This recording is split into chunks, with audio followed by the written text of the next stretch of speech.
Learning is in our morals. Learning is essential. Learning is eternal. Welcome to the 7 Dimensions of Wellness, the podcast that helps you reassess your habits and helps you progress. The 7 dimensions are as follows: spiritual, physical, emotional, career, intellectual, environmental, and social. Reassess, progress. This is the 7 Dimensions of Wellness.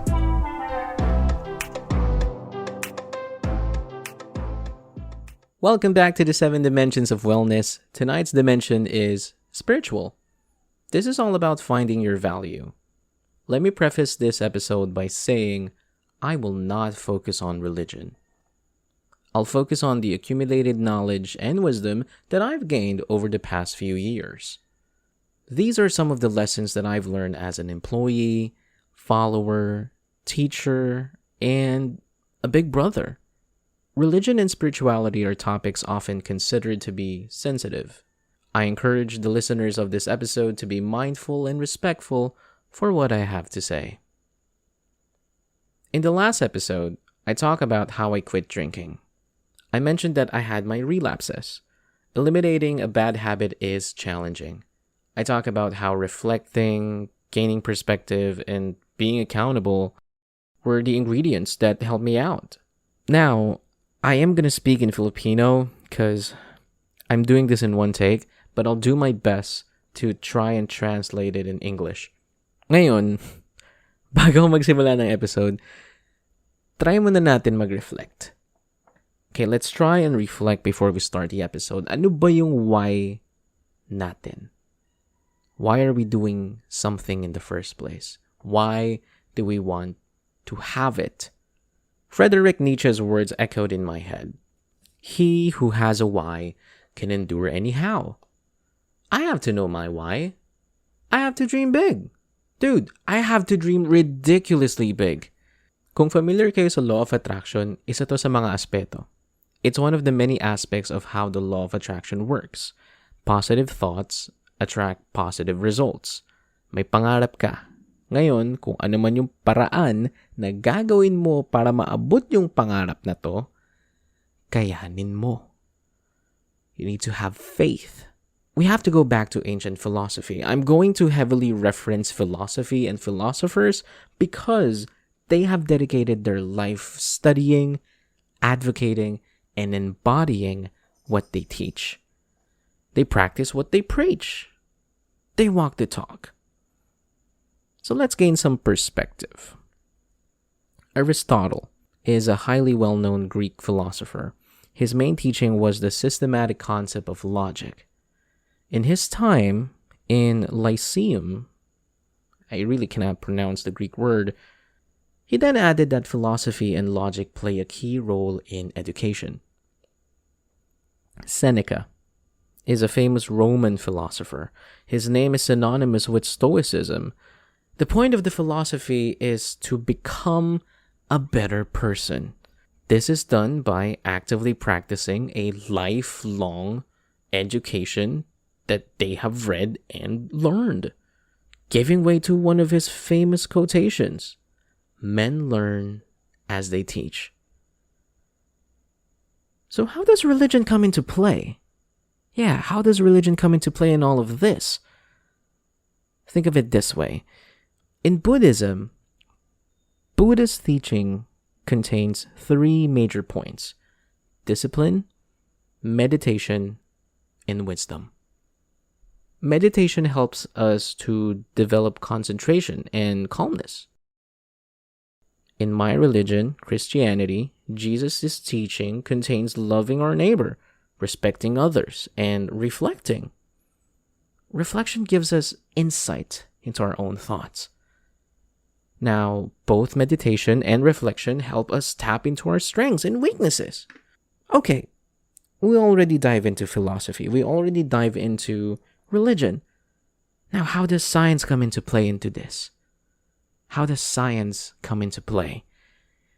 I'm probably butchering this last person's name because I'm just like jumping it from memory. John Piaget? Am I right? I'm really sorry. He's a famous Swiss psychologist.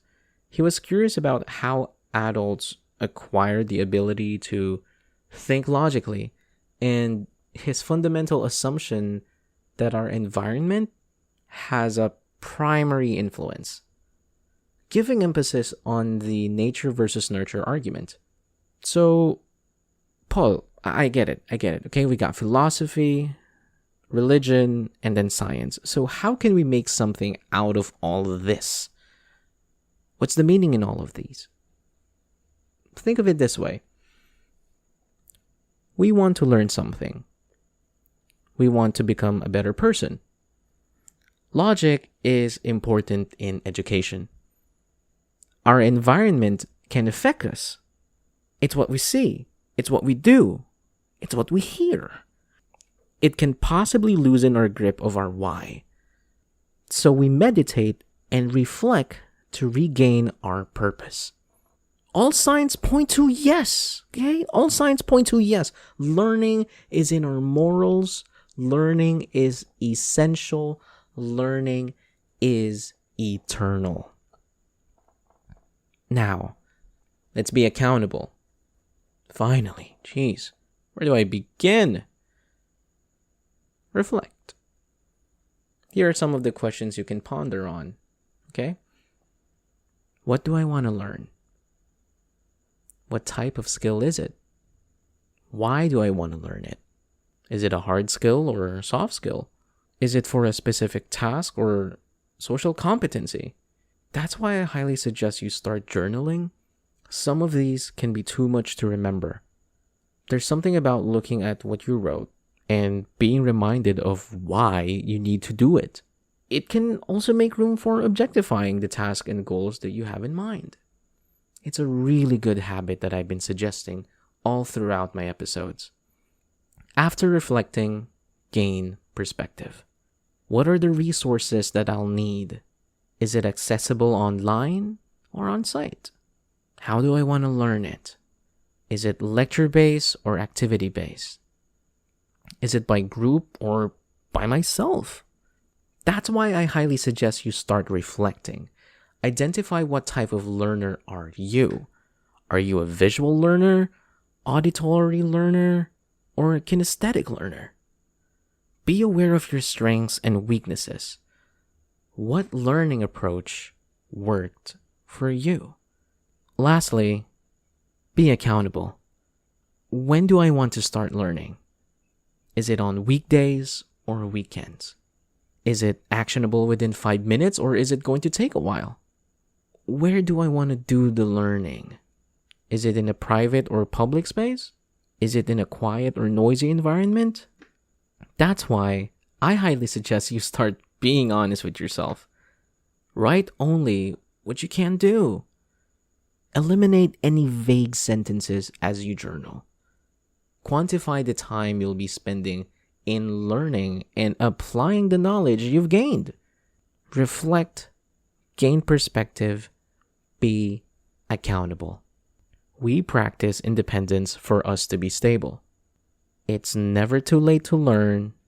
It's never too late to learn. It's never too late to learn. Your life is about to turn. Thank you for listening to my weekly concern. I'll see you next week. And that's it for this episode. If you'd like to support the podcast, follow us on Facebook, Instagram, YouTube, and TikTok at Runaway Podcast. Subscribe to the podcast, share the podcast, Runaway with Runaway Podcast.